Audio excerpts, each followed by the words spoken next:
शोधकर्ताओं की माने तो साफ छवि वाले लोगों के मुकाबले क्रिमिनल रिकॉर्ड्स वाले लोग ज़्यादातर सदन का हिस्सा बने हैं। चुनाव में उनके जीतने की एक वजह यह हो सकती है कि एक तो उनकी आर्थिक क्षमता, दूसरा वो जो रिसोर्सेज अपनी पार्टी को प्रदान कर पाते हैं। अधिकतर मतदाता या तो पार्टी को ध्यान में रखकर वोट देते हैं या फिर कम खराब उम्मीदवार को चुनते हैं। दोनों ही स्थिति में ये हमारी चुनावी प्रणाली की कमियों को उजागर करता है। नमस्कार, आपका स्वागत है यूथ इन पॉलिटिक्स में। निकल पड़े हैं हम फिर से दिल्ली की सड़कों पर दिल्ली की जनता की राय लेने। पूछ रहे हैं एक नया सवाल एक नए मुद्दे पर। चलिए पूछते हैं जनता की राय।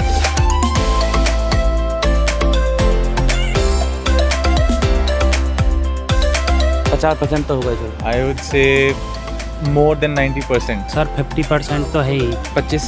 Almost 85%. 60%। I think probably 70 to 80. 20 से 30%. About 30% of the members in the lower house of the parliament and 40% members in the upper house of the parliament have criminal cases pending against them.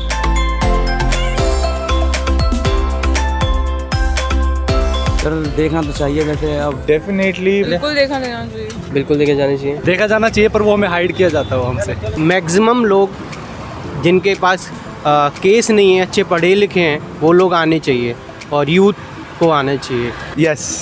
जी हाँ, बिल्कुल देखा जाना चाहिए। According to a study conducted by Association for Democratic Reforms (ADR), a candidate with a clean record has a 12% chance of winning the election, whereas for a candidate with a criminal record, the chances of winning is 23%.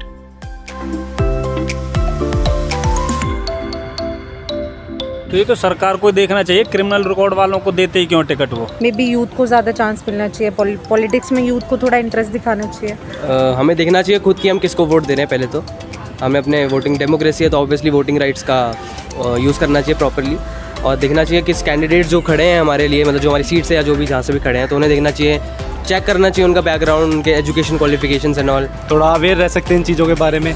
हम उनको vote ही ना देना जिनका criminal record है, तो ऐसे voter हम ये कर सकते हैं। इसके लिए पहले इलेक्शन कमीशन को गाइडलाइन जो निकाली हुई है उसमें कुछ चेंज हो पाए तो ये हो सकता है कि क्रिमिनल रिकॉर्ड जो हीनियस क्राइम है उनको कुछ टाइम के लिए फास्ट ट्रैक कोर्ट में पहुंचा के उन पे जल्दी से सुनवाई करके या तो कन्विक्ट हैं या नहीं है। I think we should be much more clear about who we are voting, what kind of people are standing for elections at their particular ward, and then decide based on that rather than just going for parties that are traditionally referred by your friends or anything like that. हमें उनके बारे में पढ़ना चाहिए और हमें उनके बारे में सब जानना चाहिए। एफिडेविट जो वो सबमिट कर रहे हैं वो हमें अच्छे से समझने चाहिए। तो अगर आप वोट कर रहे हैं तो ध्यान से सब कुछ पढ़ के कैंडिडेट के बारे में वोट कीजिए। तो ये थी जनता की राय। आपने सुना जनता क्या चाहती है। ज़्यादातर लोगों का कहना यही है कि उन लोगों को मौका दिया जाना चाहिए जो साफ छवि वाले हैं।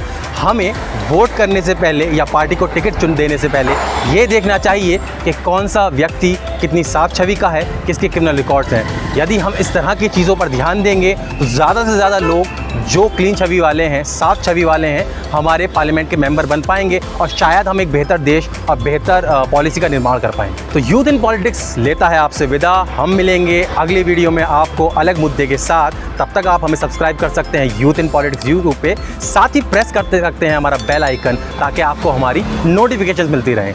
धन्यवाद।